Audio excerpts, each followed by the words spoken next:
क्या मीडिया हम सबको बीमार कर रहा है? क्या हमारे मानसिक संतुलन पर उसका कुछ ज्यादा असर इन दिनों पड़ रहा है? पिछले दिनों कुछ ऐसा ही हुआ एक सज्जन के साथ। वो हाल में ही रिटायर हुए थे और रिटायरमेंट के बाद निश्चित रूप से आदमी का एक शगल होता है, वो लगातार न्यूज देखा करते थे। कुछ दिनों बाद उन्हें पता चला कि उन्हें कुछ बेचैनी सी हो रही है, उन्हें एंग्जाइटी हो गई है, उन्हें कुछ डिप्रेशन सा भी महसूस हो रहा है। जब डॉक्टर के पास गए तो डॉक्टर ने कहा कि आप इतना ज्यादा न्यूज क्यों देखते हैं? उन्होंने कहा आप खाली हैं तो बैठकर देख रहे हैं न्यूज इतने सारे। उसने कहा कि भाई आप सुबह शाम दोपहर में एक बार न्यूज देख लिया कीजिए। बोले मुश्किल ये है कि असल में इतना सारा एनालिसिस आता है कि मुझे कई सारे चैनल देखने पड़ते हैं। सच्चाई जानने के लिए ये जरूरी है कि हमको तरह तरह की ओपिनियन देखना चाहिए। डॉक्टर ने हंस के कहा कि यही तो आपकी मुश्किल है, आपको इससे जितना बचना संभव है उतना बचना चाहिए। तो डॉक्टर ने कहा कि एक तो अच्छे से सोइए और न्यूज जरा कम देखिए। डॉक्टर ने ऐसा क्यों कहा? पिछले दिनों एक सामाजिक मनोवैज्ञानिक ने कहा कि मीडिया हमारे मन पर एक ड्रग की तरह असर कर रहा है। ड्रग की तरह असर कर रहा है क्यों? बचपन से हमें सिखाया जाता था कि न्यूज देखा करो और न्यूज देखने से आपको दुनिया के बारे में पता चलता है, आपको तमाम सूचनाएं मिलती। हम लोग भी बचपन में बीबीसी देखा करते थे और पूरी कोशिश करते थे कि जितनी भी सूचनाएं हो सके वो हमें मिले। और दोस्तों के बीच में डिस्कशन वगैरह भी होता था कि ये हुआ और ऐसा हुआ, अमेरिका ने ये किया, रशिया ने ये किया, चाइना ने ये किया। तो फिर ऐसा क्यों? हम तो ये भी जानते हैं कि प्रेस लोकतंत्र का चौथा स्तंभ है। उसकी वजह से ही जनता में एक ओपिनियन बनती है। जब कुछ अच्छा हो रहा होता है तो उसके पक्ष में ओपिनियन बनाता है, जब कुछ बुरा हो रहा होता है तो उसके विपक्ष में ओपिनियन बना रहा होता है और उससे जनता शिक्षित होती है। आपने एंकरों को सुना होगा, nation want to know. Nation जानना चाहता है कि इसमें सच्चाई क्या है, और ये सच्ची बात है। अगर मीडिया ना हो तो हम दुनिया के बारे में जाने कैसे, हम अपनी ओपिनियन कैसे बनाएं? फिर उन समाजशास्त्री महोदय ने मीडिया की तुलना ड्रग से क्यों की? असल में मसला मीडिया के आदर्श से नहीं है, उसके व्यवहार से है। गए दिनों में एक बहुत बड़ा इंटरनेशनल रिसर्च हुआ। करीब 30-40 देशों के अंदर ये सवाल पूछा गया कि आपको क्या लगता है कि दुनिया पहले से बेहतर हुई है या दुनिया पहले से खराब हुई है? ज्यादातर लोगों ने बताया कि दुनिया पहले से खराब हुई है। जब प्रश्नकर्ताओं ने पूछा कि आप ऐसा क्यों सोचते हैं, तो उन्होंने कहा कि समाचार देख लीजिए, आप कोई भी न्यूज चैनल खोलिए, आपको पता चल जाएगा दुनिया में क्या क्या हो रहा है। नेचुरली हम न्यूज चैनल खोलते हैं तो हमें पता चलता है कि दुनिया में कितनी मुश्किलें हो रही हैं। कहीं तूफान है, कहीं बारिश है, कहीं युद्ध है, कहीं लड़ाई है, क्राइम है। डेटा ये बताता है कि दुनिया पहले से बहुत बेहतर हुई है। 1920 तक औसत आयु आदमी की 30-35 के करीब थी, आज 70 के करीब है। आज युद्ध, अकाल और महामारी बहुत कम सुनाई और दिखाई देते हैं। ऐसा नहीं कि नहीं है, अभी भी एक युद्ध चल ही रहा है, लेकिन फिर भी अगर आप एक शताब्दी पहले से उसकी तुलना करें तो दुनिया बहुत आसान हुई है। टेक्नोलॉजी ने दुनिया को बहुत ही सरल बना दिया। उसकी अपनी मुश्किलें हैं, लेकिन डेटा तो यही बताता है कि हम पहले से बहुत अच्छे मौसम में, बहुत अच्छे वक्त में जी रहे हैं। दरअसल पहले ये होता था कि 2 वक्त न्यूज आती थी, सुबह और शाम, और 10-15 या आधे घंटे की होती थी। तो दुनिया भर की जो चुनी हुई सूचनाएं होती थी वो आपको मिल जाती थी। लेकिन अब न्यूज चैनल 24 घंटे का हो गया है। अब 24 घंटे न्यूज चलाने के लिए आपको तो न्यूज खोजना पड़ेगा। और न्यूज के बारे में क्या कहते हैं? Good news is no news. तो जब गुड न्यूज, अच्छी न्यूज जो न्यूज नहीं है, तो फिर ऐसी न्यूज लेनी पड़ेगी जो निगेटिव है। न्यूयॉर्क सन के संपादक चार्ल्स डाना ने एक बार कहा था अपने एक कॉरेस्पॉन्डेंस को समझाते हुए कि जब तुम सड़क पर जाओ तो देखो कि अगर कोई कुत्ता आदमी को काटता है तो कोई बात नहीं, तुम जा सकते हो, लेकिन अगर तुम्हें दिखाई दे कि आदमी ने कुत्ते को काटा तो तुरंत वहां से लौटो अपने ऑफिस में और इस न्यूज को तुरंत शाया कर दो। तो सवाल उठता है कि मीडिया इतनी निगेटिविटी ढूंढती क्यों है? वास्तव में न्यूज चैनल को टीआरपी चाहिए। जितना ज्यादा टीआरपी मिलेगी, जितना ज्यादा लोग उसको देखेंगे, उतना ही ज्यादा उसको विज्ञापन मिलेगा। विज्ञापन मिलेगा तो वो बिजनेस चलेगा। एक बड़े मीडिया समूह के प्रभारी ने एक बार कहा था कि हम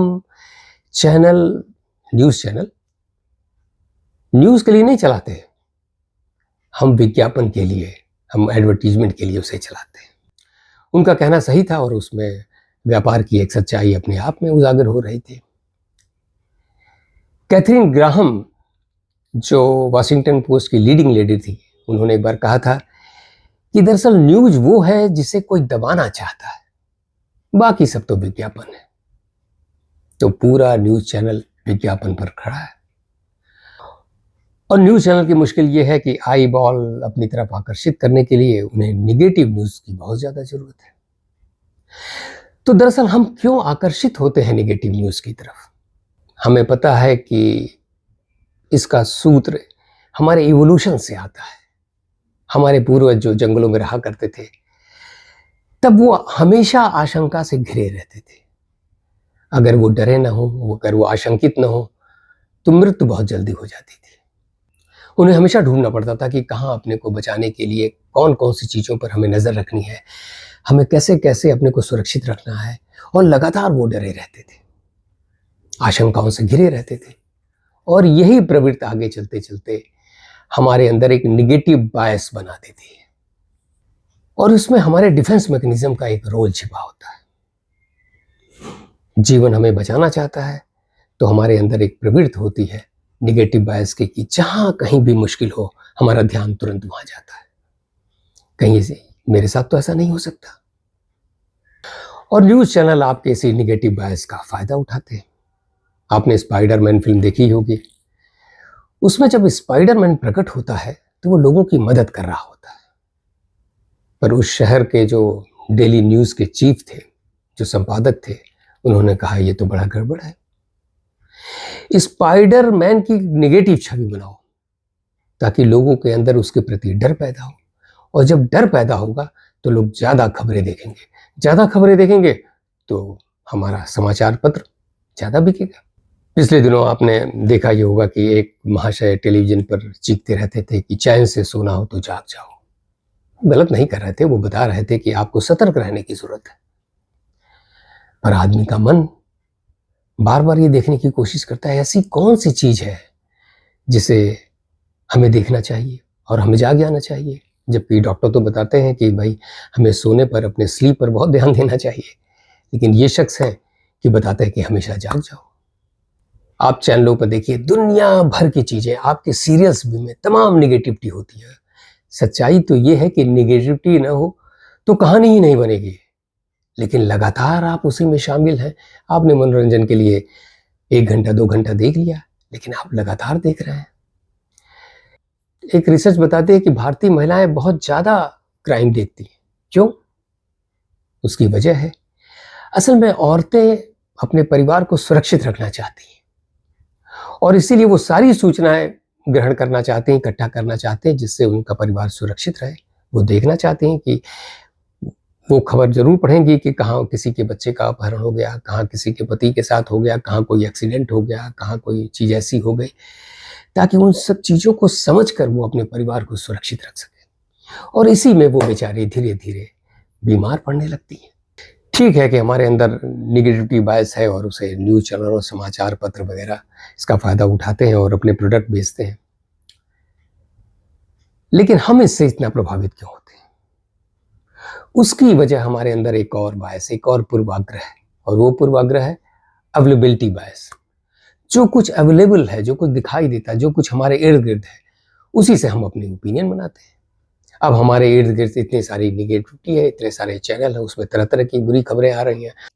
अब इतनी सारी निगेटिविटी हम देख रहे हैं, वही हमें अवेलेबल है, और अगर वो अवेलेबल है तो हमारे मन के अंदर तो ये पैदा होगा, दुनिया कितनी खराब हो गई है, लोग अच्छे नहीं हैं, हर जगह मुश्किल है, जहाँ देखो वहीं गद्दारी, जहाँ देखो तो वहीं धोखा, जहाँ देखो वहीं व्यभिचार, जहाँ देखो वहीं शोषण, यही दिखाई देता है।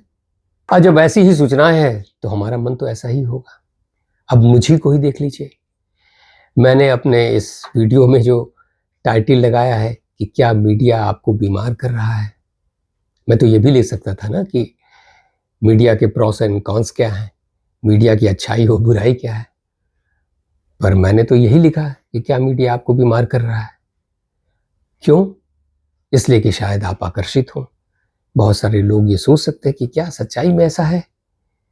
मीडिया तो हमारे ओपिनियन बनाता है, मीडिया हमें सूचनाएं देता है, मीडिया हमको अवेयर रखता है, फिर ये आदमी ऐसा क्यों कह रहा है। तो मैं भी तो इतनी चालाकी तो कर रहा हूं ना। अब चूंकि मीडिया का समाज पे इतना ज्यादा प्रभाव है, तो जो हमारे राजनीतिज्ञ हैं और जो हमारे उद्योगपति हैं, वो जरूर चाहेंगे कि उनका मीडिया पर कंट्रोल हो, ताकि वो समाज को अपनी ओपिनियन बता सके, समाज को प्रभावित कर सके। ये वो पूरी करने की कोशिश करेंगे। हालांकि सच्चाई ये है कि इसके बावजूद भी मीडिया ने बहुत बड़े बड़े काम किए हैं। 1911 में इला टॉर्बेल ने रॉकफेलर की मोनोपोली का खुलासा कर दिया, और उसकी वजह से रॉकफेलर की कंपनी को कई टुकड़ों में बंटना पड़ा। वॉशिंगटन पोस्ट ने वाटरगेट कांड का खुलासा किया। अभी हाल में ही जूली ब्राउन ने एप्स्टीन फाइल को उजागर किया। तो ऐसा नहीं है कि मीडिया महत्वपूर्ण और महान कार्य नहीं कर रही है, कर रही है, लेकिन जो मूल स्वर उसका है वही कि हम न्यूज़ के लिए चैनल नहीं चला रहे हैं, हम विज्ञापन के लिए चला रहे हैं। इन तमाम चीज़ों के बावजूद भी हम मीडिया के बिना इस दुनिया की कल्पना नहीं कर सकते। मीडिया हाउस चाहे जिस उद्देश्य से अपना मीडिया हाउस चला रहे हों, लेकिन एक पत्रकार एक नेक इरादे से, एक सामाजिक सरोकार की वजह से पत्रकार बनता है। ये दूसरी बात है कि वक्त के सितम से तमाम समझौते उसको करने पड़ सकते हैं। कुछ प्रबंधन का दबाव होता है, कुछ समाज का, कुछ राजनीति का, ऐसे बहुत सारे समझौते उनके करने पड़ते हैं, लेकिन फिर भी इतनी सच्चाई तो है कि उनका इरादा शुरू शुरू में नेक ही होता है। उनकी मुश्किल ये है कि उन्हें बिजनेस चलाना है। हमारी मुश्किल ये है कि हम सच्चाई को कैसे जानें। हम न्यूज़ चैनल के पास जाते हैं इस इरादे से कि हमें बहुत परिश्रम न करना पड़े, हमें बहुत इधर उधर न देखना पड़े, हमें एक जगह सच्चाई पता चल जाए। जैसे हम बीमार होते हैं तो डॉक्टर के पास जाते हैं कि भाई कुछ बता दो हमारे लिए, क्या करना है, कौन सी दवा करनी है। उसी तरह हम मीडिया के पास भी जाते हैं कि यार सच्चाई बता दो, सच्चाई क्या है। हमारे अंदर एक भय होता है, हमारे अंदर जानकारी हासिल करने का एक पूर्वाग्रह होता है कि हम कैसे जाने दुनिया के बारे में, समाज के बारे में, परिस्थितियों के बारे में। तो हम न्यूज़ चैनल के पास जाते हैं। तो जब आप जाते हैं तो तय है कि जब आप किसी पर बहुत निर्भर होंगे तो कुछ तो फायदा वो भी उठाएगा। कई बार हम इससे इतना कंफ्यूज हो जाते हैं कि अलग अलग चैनलों से अलग अलग तरह की न्यूज़ आती है, अलग अलग तरह के ओपिनियन आते हैं, और हमारे समझ में नहीं आता कि हम किसे सही माने और किसे गलत माने। ये उलझन भी हमारे अंदर एक बेचैनी पैदा करती है। और मीडिया की मुश्किल ये है कि उसे हमेशा टीआरपी चाहिए और ब्रेकिंग न्यूज़ चाहिए। किसी ज़माने में 2-4 दिनों में एक ब्रेकिंग न्यूज़ आती थी, आज हर घंटे ब्रेकिंग न्यूज़ है। और तय है कि जब ब्रेकिंग न्यूज़ जैसा होगा तो आपके मन पर उसका असर तो होगा। अब उन्हें कुछ न्यूज़ ब्रेकिंग बनानी ही पड़ती है, ये उनकी मुश्किल है। ऐसी एक मज़ेदार कहानी है कि एक बार पोप ने सोचा कि मुझे अमेरिका की यात्रा करनी चाहिए। पोप कैथोलिक धर्म के सबसे बड़े नेता। तो जब उन्होंने इरादा कर लिया कि मुझे अमेरिका जाना है, तो उनके सलाहकारों ने कहा कि अमेरिका में प्रेस बहुत ताकतवर है और वो हमेशा कोशिश करेगा कि आपसे कोई ऐसी बात निकलवा ले जिससे वो ब्रेकिंग न्यूज़ बनाए। तो पोप ने कहा तब मुझे क्या करना चाहिए। सलाहकारों ने बताया कि देखिए आप ऐसा करें कि कभी साफ साफ कुछ आंसर मत दें, यानी हाँ और ना में आंसर मत दें। वो कोई सवाल पूछे तो आप एकदम से हाँ मत कह दें, अगर कोई सवाल दूसरा पूछे तो ऐसा नहीं कि एकदम से आप ना कह दें। आप कोशिश करें कि हाँ और ना वाली चीज़ों से बचें। तो हुआ यूँ कि जब महामहिम अमेरिका पहुँचे तो प्रेस ने उन्हें घेर लिया और तुरंत एक प्रेस वाले ने उनसे पहला सवाल ये पूछा कि क्या आप यहाँ पर न्यूड लोगों का जो क्लब है वो देखना चाहेंगे? अब पोप मुश्किल में है। उन्होंने कहा, नंगे लोगों का क्लब? अगर मैं कह देता हूँ कि हाँ मैं देखना चाहूँगा, लोग कहेंगे वाह देखिए पोप महामहिम जा रहे हैं नंगे लोगों का क्लब देखने। और अगर मैं कहता हूँ कि नहीं, तो ये सब कह देंगे ये नंगे लोगों के क्लब से डर गए। तो उन्होंने कहा एक काम करते हैं, मैं सवाल पूछ लेता हूँ जवाब देने को बजाय। उन्होंने कहा कि क्या यहाँ पर नंगे लोगों का क्लब भी है? बस कल के दिन अखबारों में मुख्य समाचार था कि महामहिम पोप ने सबसे पहले जो जिज्ञासा प्रकट की वो नंगे लोगों के क्लब के बारे में थी। बेचारे पोप इतना बसते बसते भी मुश्किल में पड़ ही गए। अब इस आधुनिक दुनिया में आप मीडिया के बिना जीवन की कल्पना ही नहीं कर सकते। तो बेहतर है कि आप अपनी अवेलेबिलिटी बायस और निगेटिविटी बायस को समझें और इसके अनुसार व्यवहार करें। अब जब सारे कुएं में ही भंग पड़ी है तो किसको क्या कहें? पूरे कुएं से पीने की क्या जरूरत है, एक कप निकालिए। इससे ज़्यादा समय देने की आवश्यकता नहीं है मुझे लगता है। मार्क ट्वेन ने एक बड़ी रोचक बात कही है। उन्होंने कहा कि अगर आप न्यूज़ नहीं देखते हैं तो आपके पास जानकारी नहीं है, और अगर आप न्यूज़ देखते हैं तो आपके पास गलत जानकारी है। गलत जानकारी है? सच में ऐसा है क्या?